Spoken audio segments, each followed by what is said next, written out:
Assalamualaikum warahmatullahi wabarakatuh. Salam sejahtera bagi kita semua. Selamat pagi saudara-saudaraku sekalian. Semoga kita selalu dalam keadaan sehat dan tetap semangat.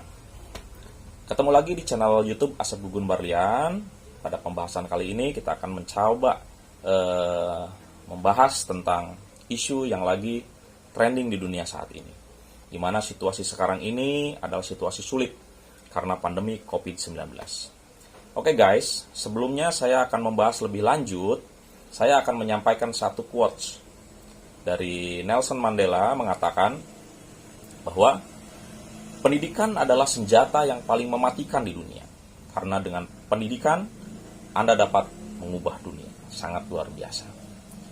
Tapi saat ini, Corona menjadi pembicaraan yang hangat. Di belahan bumi manapun, Corona masih mendominasi ruang publik. Dalam waktu singkat saja, namanya menjadi trending topik, dibicarakan di sana-sini, dan diberitakan secara masif di media cetak ataupun elektronik. COVID-19 adalah penyakit menular yang disebabkan oleh jenis coronavirus yang baru ditemukan. Walaupun lebih banyak menyerang lansia, virus ini sebenarnya bisa juga menyerang siapa saja. Oke. Coronavirus atau COVID-19 pertama kali ditemukan di kota Wuhan, di Cina pada saat itu sekitar akhir Desember 2019. Virus ini menular sangat cepat dan telah menyebar hampir ke semua negara, termasuk negara Indonesia. Hanya dalam waktu beberapa bulan saja sehingga WHO pada tanggal 11 Maret 2020 menetapkan wabah ini sebagai pandemi global. Sangat luar biasa sekali. Hal tersebut membuat beberapa negara menetapkan kebijakan untuk memberlakukan lockdown dalam rangka mencegah penyebaran virus corona, termasuk Indonesia. Indonesia menerapkan PSBB ya, pembatasan berskala besar. Beberapa pemerintah daerah pun memutuskan menerapkan kebijakan untuk meliburkan siswa dan mulai menerapkan metode belajar dengan sistem daring atau sistem online. Kebijakan pemerintah ini mulai efektif berlakukan di beberapa wilayah provinsi di Indonesia. Dan kebijakan ini berlaku hari Senin tanggal 16 Maret 2020 yang juga diikuti oleh wilayah-wilayah provinsi lainnya. Kemudian sekolah-sekolah tersebut tidak siap nih dengan proses, karena kaget mungkin ya, di mana membutuhkan media. Kalau proses daring itu membutuhkan media pembelajaran seperti handphone, laptop, dan komputer. Semuanya berubah. Yang tadinya normal menjadi new normal. Yang tadinya biasa menjadi tidak biasa. Kita semua dipaksa berubah oleh keadaan, saudara-saudara. Semua tatanan pun berubah, semua aktivitas berubah, termasuk cara pembelajaran dalam dunia pendidikan di Indonesia berubah.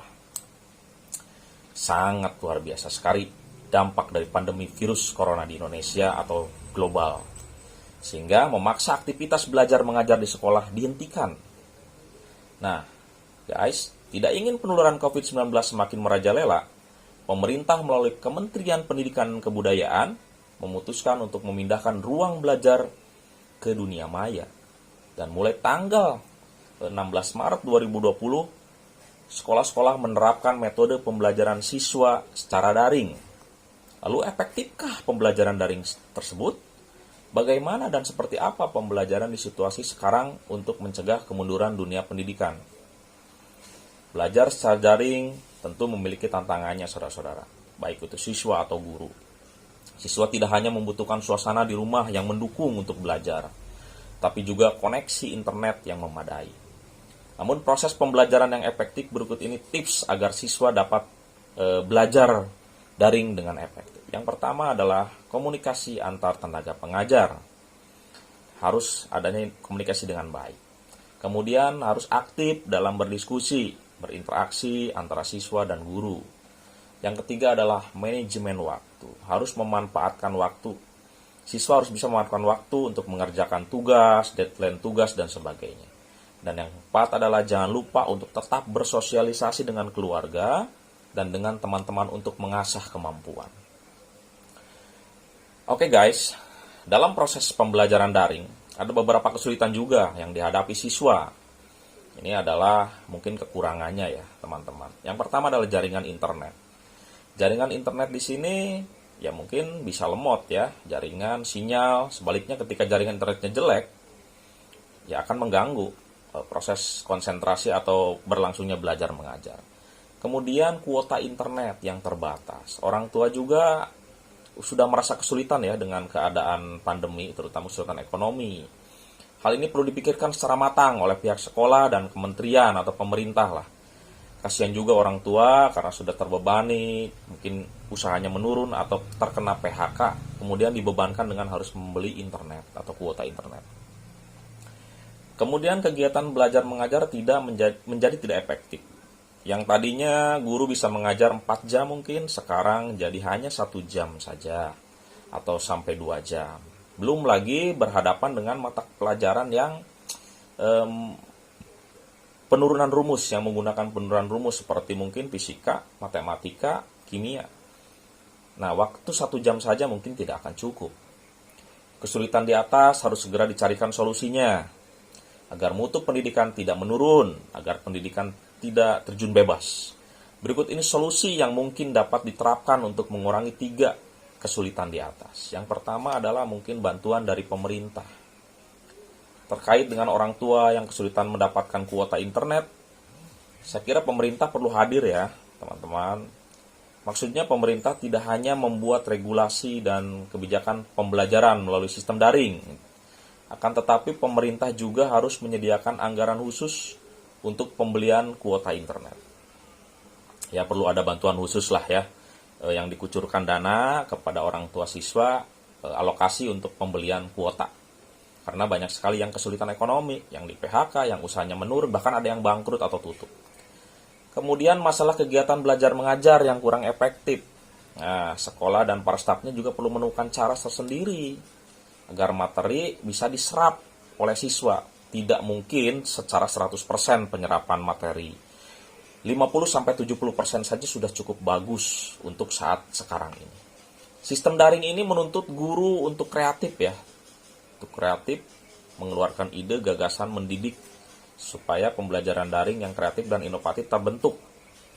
Nah, sistem pembelajaran daring juga merupakan sistem pembelajaran tanpa tatap muka. Tanpa tatap muka secara langsung ya teman-teman, antara guru dan siswa. Jadi memang melalui jaringan ya, internet lah gitu. Guru harus memastikan kegiatan belajar mengajar tetap berjalan. Meskipun siswa berada di rumah, guru dituntut dapat mendesain media pembelajaran sebagai inovasi dengan memanfaatkan media daring, yaitu teknologi. Kita memanfaatkan teknologi.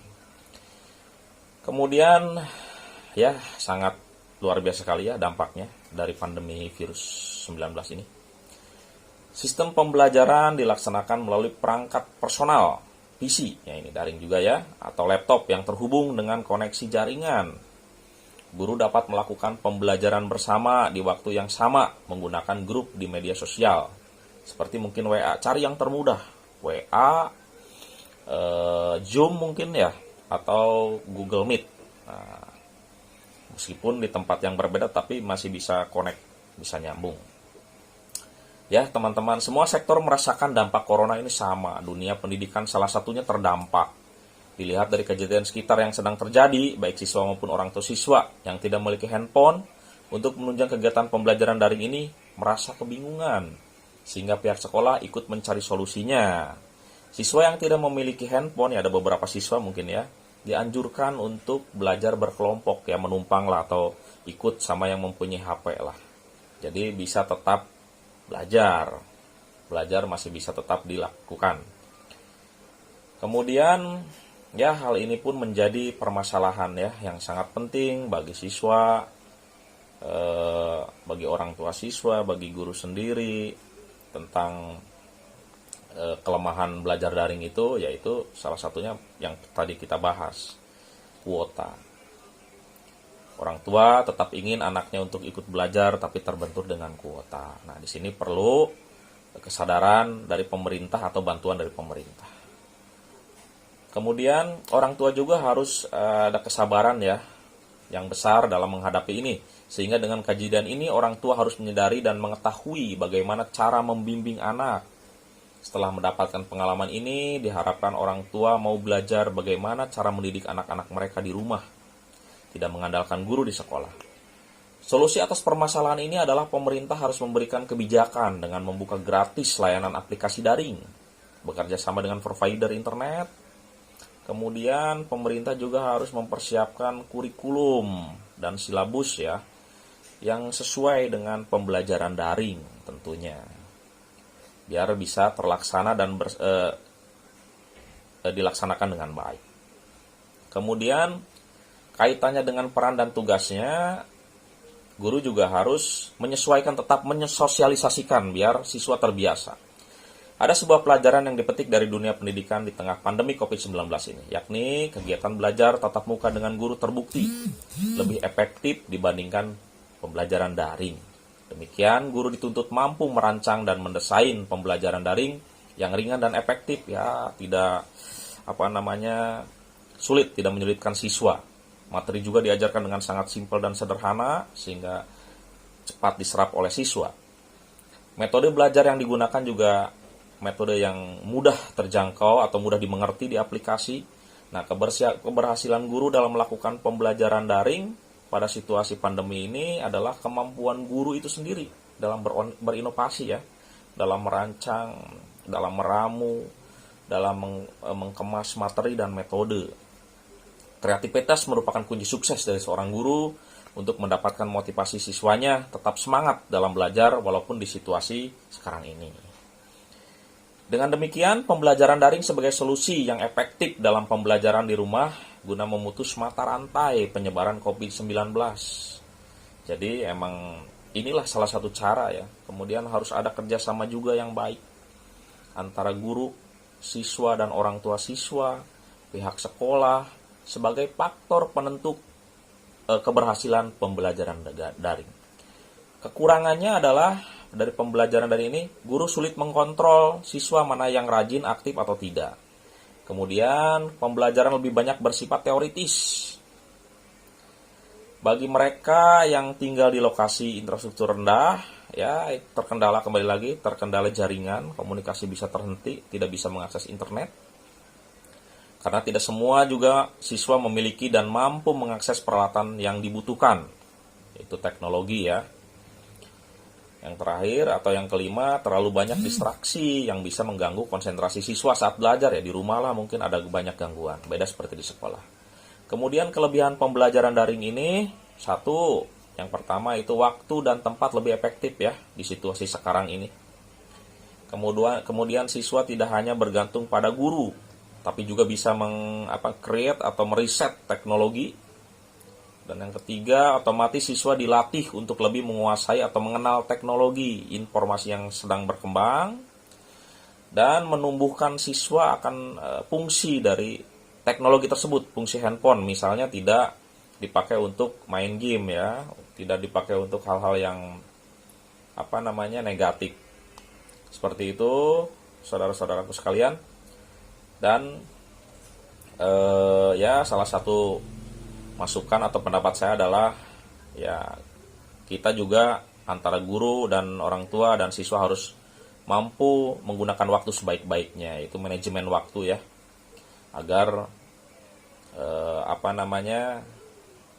proses pembelajaran ini tetap efektif, tetap sesuai dengan rencana. Oke guys, semoga pandemi COVID-19 ini cepat berlalu seiring dengan new normal yang telah diberlakukan oleh pemerintah, sehingga proses pembelajaran bisa terlaksana seperti semula dengan kehadiran guru, siswa yang saling berinteraksi langsung di sekolah. Semoga pandemi cepat berlalu. Demikian pendapat dari saya. Sampai ketemu lagi di pembahasan selanjutnya. Tetap jaga protokol kesehatan, jaga kesehatan. Assalamualaikum warahmatullahi wabarakatuh. Satu lagi guys, jangan lupa like, comment, share, and subscribe, dan aktifkan loncengnya. Terima kasih.